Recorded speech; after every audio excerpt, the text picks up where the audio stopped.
Hello दोस्तों, अस्सलाम वालेकुम। आई एम तल्लत नईम कैलकुलस के एक लेक्चर के साथ हाज़िर हूँ जिसमें टॉपिक है एक इनइक्वालिटी को कैसे सॉल्व कर सकते हैं, how to solve an inequality. तो ये मैं एक्सप्लेन करूँगा एक एग्जांपल के थ्रू। तो एग्जांपल मेरे पास ये है। ये आप देख सकते हैं कि ये एक इनइक्वालिटी है जिसमें मॉड भी इन्वॉल्व है। यहाँ पे ग्रेटर की साइन है। तो एज ए फर्स्ट स्टेप के तौर पर हम क्या करेंगे, हम जो ये इनइक्वालिटी की साइन है, ग्रेटर की साइन है, इसको रिमूव करके यहाँ पे हम इक्वल की साइन लगाएंगे। यहाँ पे हम इक्वल की साइन लगाएंगे। इक्वल की साइन लगाते ही ये एक इक्वेशन बन जाएगी जिसका नाम है एसोसिएटेड इक्वेशन। एसोसिएटेड इसे इसलिए कहते हैं क्योंकि ये इक्वेशन आपकी इनइक्वालिटी के साथ एसोसिएट है, उसके साथ जुड़ी हुई है। नेक्स्ट स्टेप में हम क्या करेंगे, हम इस मॉड को रिमूव करेंगे। मॉड को रिमूव कैसे कर सकते हैं, किसी एक साइड पे आप प्लस माइनस की साइन लगा दें। तो मैं राइट साइड पे प्लस माइनस की साइन लगाऊंगा। ये आप देख रहे होंगे कि ये प्लस माइनस की साइन आ गई राइट साइड पे। तो प्लस माइनस की वजह से हमारे पास दो डिफरेंट केसेस बनेंगे, एक प्लस वाला एक माइनस वाला। ये प्लस वाला केस है, ये माइनस वाला केस है। इसको सॉल्व करने से जो x की वैल्यू आती है वो -3/7 आती है, और इस केस को सॉल्व करने से जो x की वैल्यू आती है वो 7/3 है। ये जो x की वैल्यूज आई हैं इनको गिवन इनइक्वालिटी के बाउंड्री नंबर्स कहते हैं। बाउंड्री नंबर्स इनको क्यों कहते हैं ये हम लास्ट में देखेंगे। ये दोनों बाउंड्री नंबर्स आपकी रियल लाइन को 3 रीजन्स में डिवाइड करते हैं, 3 डिफरेंट सेक्शंस उसके बनाते हैं। वो सेक्शन कौन कौन से हैं हम उसको देखते हैं। जी, ये आप नोट कर रहे होंगे कि ये हमारे पास रीजन ए है, ये रीजन बी है, ये रीजन सी है। रीजन ए माइनस इन्फिनिटी से लेकर -3/7 तक है, और रीजन बी -3/7 से लेकर +7/3 तक है, और रीजन सी 7/3 से ऑनवर्ड अप टू इन्फिनिटी तक है। तो ये हमारे पास 3 रीजन्स आए हैं। एक रीजन ए है, एक रीजन बी है, एक रीजन सी है। आप नोट कर रहे होंगे कि हमारे दोनों बाउंड्री नंबर्स हमने यहाँ पे ड्रॉ किए हुए हैं। एक -3/7 है, एक +7/3 है। जीरो के इसलिए राइट किया है ताकि हमें आइडिया हो जाए कि कौन सा बाउंड्री नंबर हम उसकी राइट साइड पे लिखेंगे और कौन सा बाउंड्री नंबर हम उसकी लेफ्ट साइड पे लिखेंगे। डेफिनेटली -3/7 नेगेटिव है, ये जीरो की लेफ्ट साइड पे आएगा, और 7/3 पॉजिटिव है, ये उसकी राइट साइड पे आएगा। तो इन दोनों बाउंड्री नंबर्स ने हमारे पास इस लाइन के 3 हिस्से कर दिए हैं, पार्ट ए, पार्ट बी और पार्ट सी। ठीक है। पार्ट ए कहाँ से है, -इन्फिनिटी से -3/7 तक। पार्ट बी कहाँ तक है, -3/7 से +7/3 तक। और पार्ट जो सी है वो 7/3 से अप टू इन्फिनिटी तक है। अब हमने चेक करना है, बारी बारी हमने चेक करना है कि कौन सा रीजन हमारे सॉल्यूशन सेट का पार्ट होगा और कौन सा रीजन हमारे सॉल्यूशन सेट का पार्ट नहीं होगा। ये अब हमने बारी बारी चेक करना है। अब कैसे चेक करेंगे, मिसाल के तौर पर अगर हमें रीजन ए को चेक करना है, अगर हमें रीजन ए को चेक करना है कि ये हमारे सॉल्यूशन सेट का पार्ट है या नहीं, तो क्या करेंगे कि -इन्फिनिटी और -3/7 इन दोनों नंबर्स के दरमियान में से कोई भी नंबर आप चूज करें और उसको गिवन इनइक्वालिटी के अंदर पुट करें। अगर वो गिवन इनइक्वालिटी को सेटिस्फाई करता है, यानी गिवन इनइक्वालिटी के अंदर अगर वो नंबर पुट करने से जो रिजल्ट आता है अगर वो ट्रू है, तो ये जो रीजन ए है आपके सॉल्यूशन सेट का पार्ट होगा। अगर वो इनइक्वालिटी जो एज ए रिजल्ट आती है अगर वो ट्रू नहीं है, तो रीजन ए आपके सॉल्यूशन सेट का पार्ट नहीं होगा। ना आप -इन्फिनिटी चूज कर सकते हैं, ना आप -3/7 चूज कर सकते हैं। आप इन दोनों के बिटवीन कोई भी number as a testing number choose कर सकते हैं, जिसको जब आप गिवन इनइक्वालिटी के अंदर पुट करेंगे तो जो रिजल्ट आएगा, अगर तो वो रिजल्ट ट्रू हुआ तो ये रीजन इंक्लूड हो जाएगा सोल्यूशन सेट में, अगर वो ट्रू ना हुआ तो ये रीजन आपके सोल्यूशन सेट में शामिल नहीं होगा। तो let's see region A. Region A को हम टेस्ट करते हैं सबसे पहले। तो देखें, माइनस इन्फिनिटी और -3/7 के दरमियान में से मैंने एक नंबर चूज किया है -1। इसको गिवन इनइक्वालिटी में x की जगह पे पुट करूंगा, x की जगह पे पुट करूंगा, और इसको सॉल्व करने के बाद जो आंसर आता है वो आता है 3 is greater than 7 and you know 3 can not be greater than 7। This inequality is not true, this is false, this is false, ये फॉल्स है। सो रीजन ए आपके सॉल्यूशन सेट का पार्ट नहीं होगा। ये डिसाइड हो चुका है कि रीजन ए आपके सॉल्यूशन सेट का पार्ट नहीं होगा। अब हम चलते हैं रीजन बी की तरफ। रीजन बी हमारे पास है -3/7 से लेकर +7/3 तक। ठीक है, इन दोनों नंबर्स के दरमियान में से कोई भी नंबर आप चूज कर सकते हैं। मुझे 0 नजर आ रहा है, ठीक है, तो 0 को ही हम एज ए टेस्टिंग नंबर लेते हैं और इसको गिवन इनइक्वालिटी के अंदर पुट करते हैं। ये देखिए, हम x is equal to 0 put करेंगे गिवन इनइक्वालिटी के अंदर। तो ये मैंने पुट किया हुआ है यहाँ पे, ये देखें, ये मैंने यहाँ पे पुट किया हुआ है।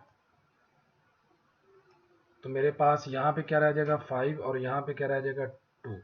अब ये जो आंसर आया है सॉल्व करने के बाद after simplification 5 is greater then 2, this is true inequality, ये इनइक्वालिटी ट्रू है। इट मीन्स के रीजन बी के अंदर से जो भी नंबर आप पिक करेंगे इनइक्वालिटी को टेस्ट करने के लिए, वो आपकी इनइक्वालिटी को जरूर सेटिस्फाई करेगा। It means region B will be the part of our solution, ये हमारे सोल्यूशन सेट का पार्ट होगा।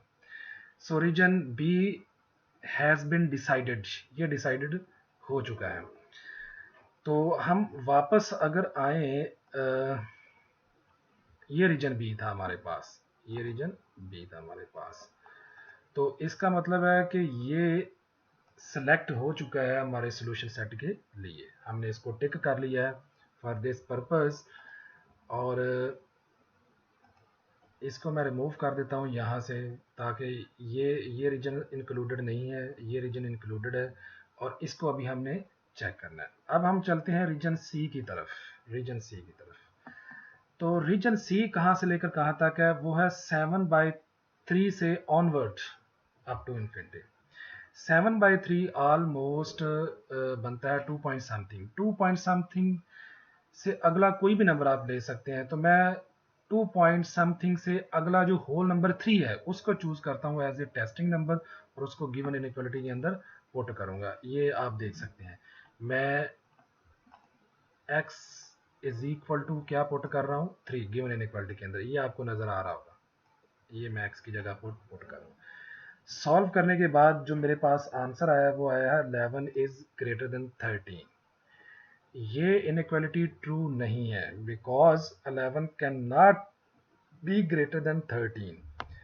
सो इसका मतलब ये हुआ कि रीजन सी के अंदर से हमने एक नंबर पिक किया, जिसको हमने गिवन इनइक्वालिटी के अंदर पुट किया, तो जो रिजल्ट आया है वो रॉन्ग आया, वो फर्ज आया। इट मीन्स के कोई भी नंबर रीजन सी के अंदर से गिवन इनइक्वालिटी को सेटिस्फाई नहीं करता। So region C will not be the part of our solution, ये हमारे सोल्यूशन सेट का पार्ट नहीं होगा। तो हमने तीनों रीजन्स को बारी बारी चेक किया, रीजन ए को, रीजन बी को और रीजन सी को। सिर्फ रीजन बी ने गिवन इनइक्वालिटी को सेटिस्फाई किया है, ये आप देख रहे होंगे। So only region B satisfies given inequality, therefore solution lies only in region B. अब सॉल्यूशन को कैसे राइट करना है, हम दोबारा वापस आते हैं यहाँ पे। ये जो आपका रीजन बी है, ये कहाँ से लेकर कहाँ तक है, ये हम देखते हैं ज़रा। ये इसको देख लेते हैं, ये भी हमारा रॉन्ग हो गया। सिर्फ ये रीजन हमारे ने सेटिस्फाई की है गिवन इनइक्वालिटी। इनको मैं ज़रा रिमूव कर दूं, ताकि अब दोबारा से हम इसको देख सकें। जी ये देखिए रीजन बी आपका यहाँ से लेकर यहाँ तक है, -3/7 से लेकर +7/3 तक। ठीक है, हमने अपना आंसर एक सेट की नोटेशन में लिखना है। हम लिखेंगे जी ये देखिए x such that x is a real number, x एक रियल नंबर है और ये रियल नंबर की लिमिट क्या है, ये मतलब कि ये कहाँ से लेकर कहाँ तक हो सकता है, ये हम यहाँ से देखेंगे कि ये आपका रियल नंबर -3/7 और +7/3 के दरमियान में हो सकता है। ठीक है ना, ये इसकी लिमिट है। और एक चीज़ और नोट करने वाली है कि ये जो यहाँ पे मैंने लेस की साइन लिखी है यहाँ पे, ये आपकी डिपेंड करेगी गिवन इनइक्वालिटी के ऊपर। अगर यहाँ पे सिर्फ ग्रेटर है या सिर्फ लेस है तो आप यहाँ पे आंसर के अंदर यहाँ पे लेस के साइन यूज करेंगे, लेस के साइन यूज करेंगे। और फॉर एग्जांपल अगर यहाँ पे ग्रेटर आर इक्वल टू हो या लेस आर इक्वल टू हो, ये साइन हो, तो फिर यही फिर आप क्या करेंगे, फिर यहाँ पे भी आप यहाँ पे -3/7 less or equal to x less or equal to 7/3, तो आप इसको ऐसे राइट करेंगे, यहाँ पे भी इक्वल आ जाएगी यहाँ पे भी। तो इसको रिमूव कर लेते हैं ताकि और पॉसिबिलिटीज भी चेक कर लें हम। यार जी, तो ये डिपेंड करेगा आपकी गिवन इनइक्वालिटी को देखकर। और नोट करें कि ये जो सेट नोटेशन में आपका सोल्यूशन लिखा हुआ है, this is the definition of an open interval. Open interval को कैसे राइट करते हैं, ये ओपन स्केल ब्रैकेट्स मैंने लिखी हुई हैं -3/7 और 7/3, ये राइट कर लें या ये राइट कर लें, ये आपकी अपनी चॉइस है, दिस इज द सेम। अब एक टिप है कि अगर यहाँ पे सिर्फ लेस है या सिर्फ ग्रेटर है, सिर्फ लेस या सिर्फ ग्रेटर, तो आप यहाँ पे बाउंड्री नंबर्स के around open square brackets use करेंगे, ओपन स्क्वायर ब्रैकेट्स यूज करेंगे। और अगर वहाँ पे ग्रेटर आर इक्वल टू है, लेस आर इक्वल टू है, यानी इक्वल की साइन भी साथ है, तो फिर आप क्या करेंगे, फिर आप करेंगे क्लोज स्क्वायर ब्रैकेट्स आप यूज करेंगे, -3/7 और +7/3, फिर आप क्लोज्ड ब्रैकेट्स यूज करेंगे ऐसे, फिर आपका सॉल्यूशन सेट ऐसे लिखा जाएगा। तो दोस्तों उम्मीद है कि आपको ये वीडियो पसंद आई होगी, आपको ये लेक्चर भी समझ में आया होगा। मैं अगली वीडियो में एक और एग्जांपल लूँगा इनइक्वालिटी में, जिसमें फ्री बाउंड्री नंबर्स का जिक्र भी होगा। फ्री बाउंड्री नंबर्स कैसे होते हैं, कैसे फाइंड कर सकते हैं, वो सॉल्यूशन सेट में क्या पार्ट प्ले करते हैं, क्या रोल प्ले करते हैं, कैसे हम उनको डिस्कस करेंगे अपने सॉल्यूशन सेट में, अपने रियल लाइन के ऊपर, वो हम नेक्स्ट वीडियो में देखेंगे। उसमें बहुत सारी और पॉसिबिलिटीज़ भी सॉल्यूशन की डिस्कस की जाएंगी, कब ओपन ब्रैकेट आएगी, कब क्लोज ब्रैकेट आएगी, वो सारी चीज़ें भी उसमें देखी जाएगी। तो दोस्तों मेरे चैनल को सब्सक्राइब ज़रूर कीजिएगा, आपके तावन से ही ये वीडियोस का सिलसिला आगे जारी रहेगा और नए नए टॉपिक्स पे लेक्चर लेकर आता रहूँगा। दोस्तों अल्लाह हाफिज़।